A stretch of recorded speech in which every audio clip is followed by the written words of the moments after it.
Okay, and something that didn't go so well?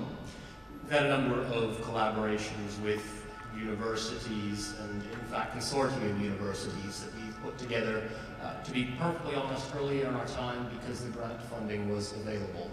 And I think that's one overriding message that I could give. Just because there's funding available doesn't mean that's the right project to pursue. And many times what we found anyway in one particular consortia, we had a very unfocused collaboration, poorly aligned interests. Each partner within the group was doing something completely different. And quite frankly, we had to shut down the partnership because it wasn't going in the direction we wanted to go in. And it certainly wasn't going in the direction that the funding body who provided the funding in the first place had envisaged either. So I think, again, what did you do about the government money? Did you have to give it back? Or? The academic institutions had the remit to, again, effectively fund basic research, which they did.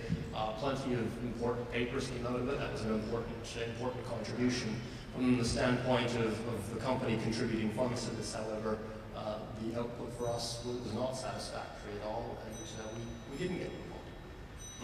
Okay.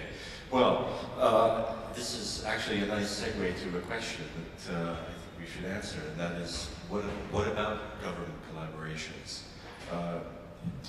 EU programs, US programs, you know, NIH, of course. Is it worth it? Does it work? Well, I think you need to take it again from probably from different angles. You know, if you look at the success of the biotechnology industry in general, one condition is really a successful collaboration between public and private institutions. That's critical for the success of biotechnology.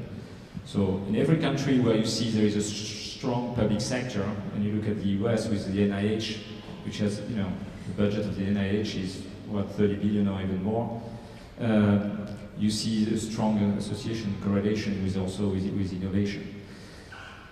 So there is no doubt that wherever you are, if you want to have a strong biotechnology industry, innovative industry, you need to have big investment in the public domain. Now, how you do that, that's obviously, you know, each country has their own ways to allocate funds, but I think it's really critical for the future of innovation and for, you know, developed markets like where we operate. Now, if you ask me the specifics, for example, in Europe, whereas the European programs to boost research have been fully effective, and whether they have really a big impact on large companies like Amgen, I would say, you know, this is probably more mitigated. If you look at the IMI, which has been a good initiative, still in our judgment, it's not going, you know, far. You were part of that, the IMI? Yeah, we were part of that. The Innovative Medicines Initiative is describe it? Yeah. Well, I think the intent was to, again, to try to boost innovation, to bring also closer large companies, small companies, public institutions. And you know, the pharmaceutical industry, the biotech industry in general has committed you know, to facilitate that interaction by also putting some money.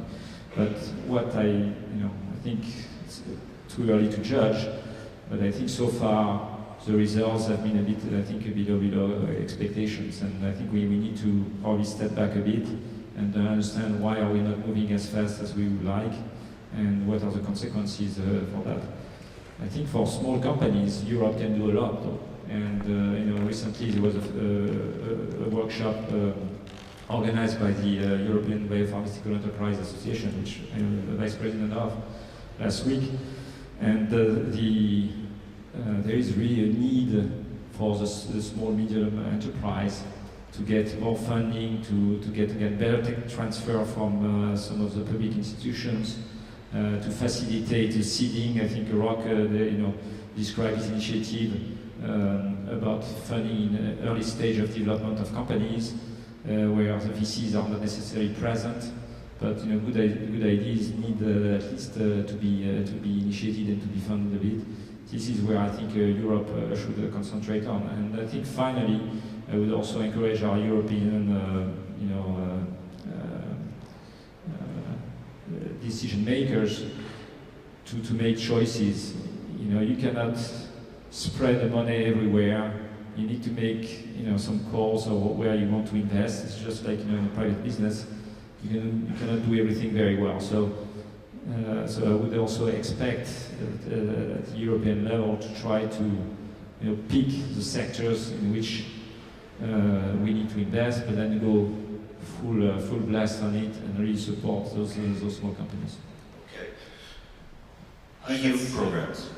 What should the government do? I believe very strongly that there's a very strong level of support right now for encouraging a large number of spin-outs to get going at very early stage, and I think governments across Europe are doing a very good job of that. What's desperately needed right now is the follow-on funding to support companies in what you refer to as the funding gap, quite simply, in the areas, in any medical technology field or biotech field. The great need there is to take products that are on the door of clinical trials through at least a proof of concept trial to the point where venture capitalists would be willing to wade in with larger levels of funding, where large pharmaceuticals start to take interest in taking a product towards commercialization as opposed to being just another one of the compounds in the pipeline. So I think there's a real desperate need for funding bodies to focus on that funding gap, and specifically in healthcare, for funding projects to do with clinical trials. Okay, all right. Well, I'd like to thank Marc and Andrew for this discussion. You know, I'm a little surprised actually you didn't use your strapline. What used to be your strapline? What was it? No, very simply, I suppose, what we've long discussed in actually both companies, our very small company and our slightly less small company right now, is really the vision for us going forward is we'd like to be the Amgen of regenerative medicine, in fact. I see somebody smiling on the stage here. But really the vision is starting something small, doing a number of things very well in-house. I think the quote from Amgen is 50% of spend is on R&D. Doing something very well in-house, not making too many acquisitions, so not splashing cash out on acquisitions left and right. I believe Amgen's made 7 acquisitions in 25 years, but making the right ones that have a big impact on the pipeline, that have a big impact on revenue. And really what this is all about is if we establish a good solid business model, we can then ensure that there's a steady flow of good innovative products into patients, which is why we're all here. Well, what can you say to that, Marc? Well, good luck. No, again, I think it's great to see that there are entrepreneurs out there who really want to make a difference for the patients. You know, that has been our mission.